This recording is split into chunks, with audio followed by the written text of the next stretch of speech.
people. Que pasa, sakpa, say what they do. First thing that is popping in the news is an update about the JLP counselor slash caretaker that was taken away right by the highway in Portmore. His name is Lennox Hines. Now people, when that man lost his life, it seems as if there was all sorts of controversy. It seems as if fingers were pointing in all sorts of direction. And people, this is my disclaimer. Don't ever want to see anybody lose their life, especially if they are innocent. However, when they have a checkered past or all sorts of controversy on their name, we should not be surprised based on the recent events that have been taking place in Jamaica. Now people, here's the information that I am hearing. It is said that this man, along with other persons, were given a job at the JUTC several years ago. This man did not have the qualification along with other persons. They did not go through the stringent interview process. However, they were given big name jobs in which it cost the taxpayers of Jamaica multi-millions of dollars, billions of dollars. It is also said that one of this man's job at the JUTC was to train the drivers. He was a motor vehicle examiner slash counselor slash caretaker. However, the thing is that the JUTC already had trainers for the driver. So therefore, he was pretty much getting paid because of his political links with the JLP.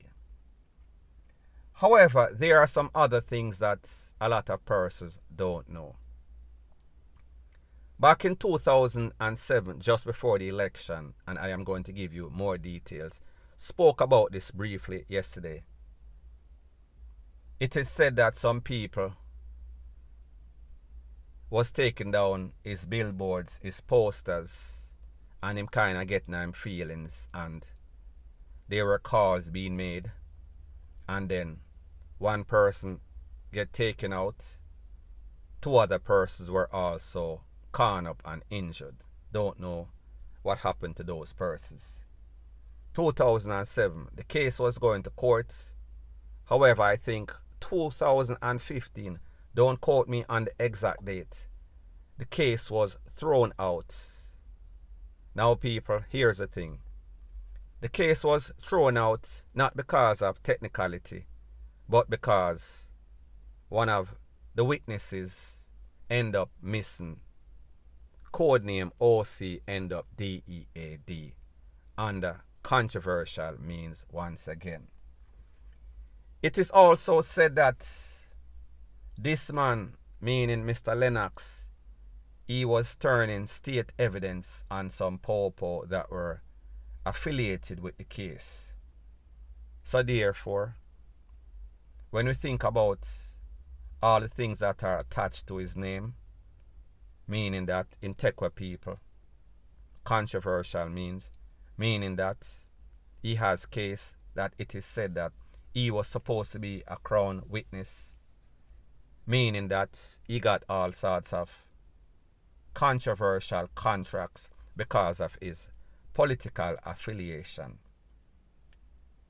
Pretty much I am trying to say that this man, while he did not deserve to lose his life, this man was no altar boy. And I know that whenever I speak about anything, whether it is JLP or PNP, if I talk about the JLP, the PNP them, sorry, if I talk about the PNP, I go say me a labor right.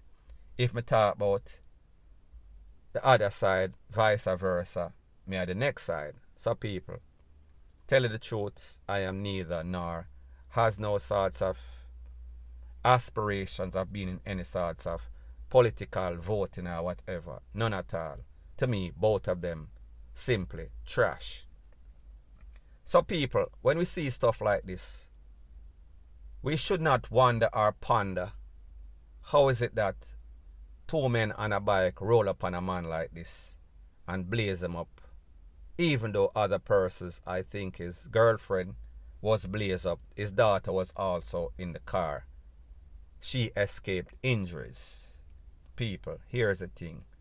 Like I've always said, don't start no ish, won't be no ish.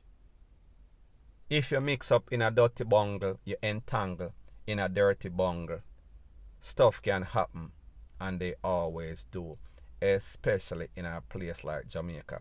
Jamaica is too small to cross anybody. Jamaica is too small to get away with just about anything. Unless, of course, you are one of the top wigs. Unless, of course, you are a rich person. You have that face card. However, the regular man, the regular councillor or caretaker, not so much. Not so much privilege. Like them say, membership has its privilege. However, it depends on your status. So people, at the end of the day, there is all sorts of fingers pointing in all sorts of direction. Was it a reprisal for that case in which persons lose their life? Was it because he was state evidence against some sorts of cops?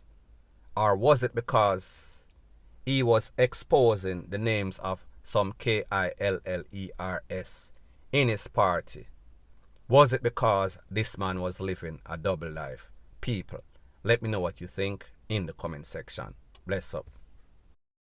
Now people, the next thing that is popping in the news, it is said that at least 9 persons were conned up in a place called Common Sense. There's a saying in Jamaica that goes something like this: common sense, it has absolutely no sense. That means common sense, no sense. So therefore, these gunmen in these places, they are known for such attacks.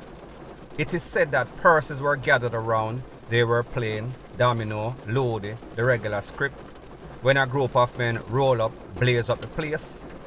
9 persons were taken to the place of recovery. However, 1 person did not make it. He succumbed to his injuries. Now people, how many times have we seen the same thing? Illegal party and also any sort of event in which persons are gathered. Numerous amount of persons gathered in any sort of garrison. Now people, I understand that persons are bored inside of the house hot. There might be no sorts of cable. However, at least in the house you are safe. And time after time, we've seen different incidents in which persons lose their life all because they want to hang out, all because they want to entertain themselves, all because of entertainment purposes, them end up down a Madden and Dovecot, point blank and period. Now the next thing that is popping in the news, it is said that in Maypen, Clarendon, the Popo, they were on some sort of patrol at about 4. While they were rolling by, a man blazed up some can after them. Them returned fire. When them look, a group of men blaze up fire after the Popo and people, you know, the regular typical script. The Popo, wheel and pop off, returned fire. After the smoke cleared, 2 persons were found injured, clutching. They were also clutching onto 2 pieces, meaning 2 fire pieces. The fire piece was retrieved and also 12 rounds. The 2 men, these are their ages, these are their names. 24-year-old Rashawn Brown, 44-year-old Ryan Murray, all of them DEAD on arrival, sent to the afterlife. People, the moral of the story is this: do not confront the Popo, do not challenge the Popo. If and when you see the Popo and you know that you're kinda hot, it is best if you just remain calm. It is best if you don't try anything, because people, like we say over and over again, and this is yet an next perfect example, play with danger, you basically get eradicated, erased, taken out of this world, point blank and period. So anyways people, that is my views on the whole thing as it pertains to that. And like me say, It is just my views and opinion. It is not the gospel. Your views and opinion can be respectfully different from mine. But let me know what you think in the comment section. Bless up.